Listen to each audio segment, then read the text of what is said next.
그러니까 앞으로 광교 신도시가 떨어지지 않을까 걱정하신다는 건데, 떨어질 위험은 그렇게 크지는 않다고 생각이 듭니다. 그렇지만 크게 오를 가능성도 없지 않나, 그냥 안정된 자산이다. 그래서 지금 들어가도 망하지는 않지만 대박은 어렵다, 이 정도로 평가가 됩니다.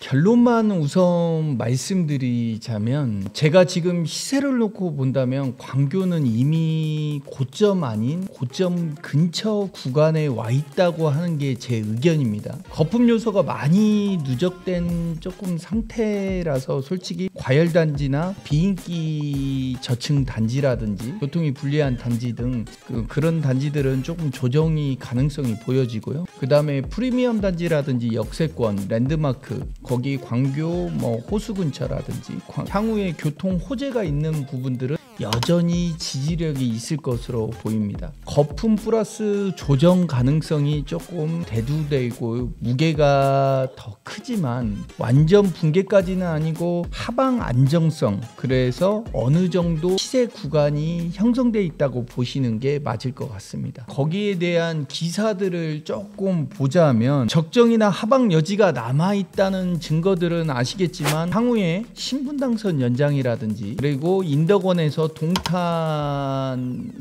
또 개통을 하죠. 29년도에 광교 교통망이 또 확충된다는 이런 부분에서 아직까지 호재가 남아있다.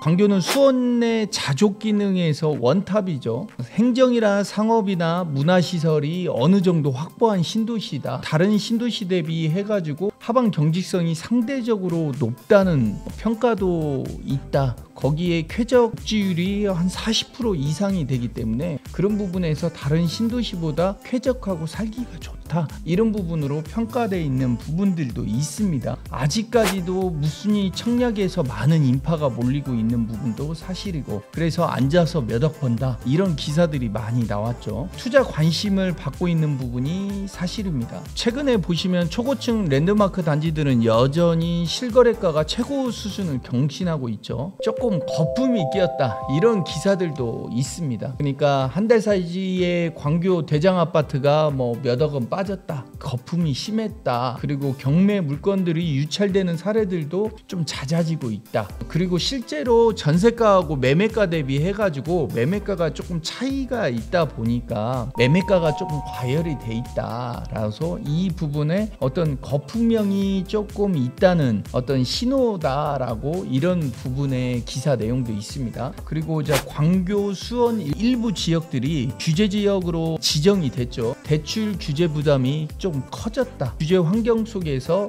가격 유지가 쉽지 않지 않나, 이런 의견들도 있습니다. 근데 이미 10년 차가 넘었고 완성이 돼 있기 때문에 제가 봤을 때는 어느 정도 하방 안정성은 존재하나 가격이 많이 뛸 것 같지는 않은 신도시라고 보여집니다. 그러니까 앞으로 광교 신도시가 떨어지지 않을까 걱정하신다는 건데, 떨어질 위험은 그렇게 크지는 않다고 생각이 듭니다. 그렇지만 크게 오를 가능성도 없지 않나, 그냥 안정된 자산이다. 그래서 지금 들어가도 망하지는 않지만 대박은 어렵다, 이 정도로 평가가 됩니다. 어떤 호재거리는 인덕원하고 동탄하고 이런 부분에서 광교도 어떻게 보면 영향을 받을 수 있는 부분이고, 신분당선이 추가 개통으로 인해서 이런 호재거리가 조금 남아있죠. 신분당선이 1단계는 22년에 5월 달에 지금 강남에서 신사까지 또 개통이 됐죠. 신노년역, 노년역, 그 다음에 신사역, 이렇게 개통이 됐습니다. 향후에 2단계 같은 경우는 신사에서 용산까지, 이런 부분이 19년도에 착공됐고 원래는 25년도에 개통 예정으로서 실질적으로 추진이 됐죠. 근데 이 부분이 아시겠지만 미군 기지 여지가 토지 반환의 지연, 그 다음에 여기에 오염물들이 많이 있다 보니까 이런 정화하는 이런 부분, 시간이라든지 반환 지연이라든지 이런 부분으로 해서 지금 지연이 돼서 한 2032년 이후로 연기된 부분이 있습니다. 그래서 그런 호재가 아직 좀 시간이 걸릴 그런 부분이고, 용산에 추가 삼성까지 갈 수 있는 부분도 투자 대비 수익성 있냐 하는 예타에서 통과가 안 됐죠. 재추진 여부는 좀 불투명하지만 향후에는 어떻게 보면 용산까지 온다고 하면 충분히 삼성이나 창능이나 이런 쪽으로 좀 갈 수 있는 여지는 있다고 생각을 합니다. 현재까지는 재추진 여부는 미정입니다.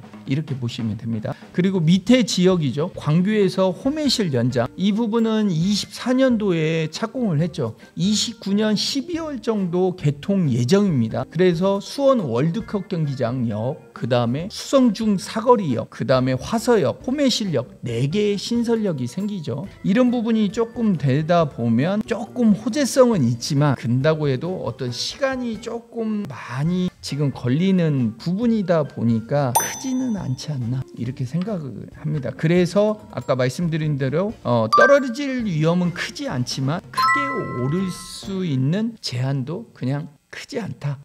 망하지는 않지만 대박은 어렵다라고 보시면 됩니다. 만약에 어디 쪽을 들어가고 피할 지역을 딱 얘기하라면 첫 번째, 만약에 들어가야 할 부분은 중앙역, 역세권 쪽이라고 보시면 됩니다. 호수공원 쪽이 있고 역세권 쪽이 있고, 중흥 S클래스가 초반에는 많이 이끌고 갔죠. 근데 지금은 광교 역세권 중심으로 해가지고 신축 이 대단지 라인으로 많이 형성이 돼 있습니다. 예를 들어서 자연엔 힐스테이트 이편한 세상이라든지, 그 다음에 중흥 S클래스, 자연엔 자이동, 이런 부분들이 신분당선에 지금 도보권에 있고, 그 다음에 신분당선이 어떻게 보면 강남역이라든지 신사역까지 딱 개통이 돼 있기 때문에, 그 다음에 호수공원의 접근성, 백화점, 컨벤션, 오피스 상권까지 두루 갖추고 있기 때문에 이곳에 어떻게 보면 광교의 명품 벨트라고 보시면 됩니다. 프리미엄이 유지가 확실한 부분이고, 앞으로 향후에는 GTX C 노선 이런 교통 호재 수혜 가능성도 있기 때문에 광교에서 수원까지 이 연장 이슈죠. 그래서 이런 부분 봤을 때는 이 역세권 신축 대단지 라인이 투자하시는 게 제일 좋지 않나 생각이 듭니다.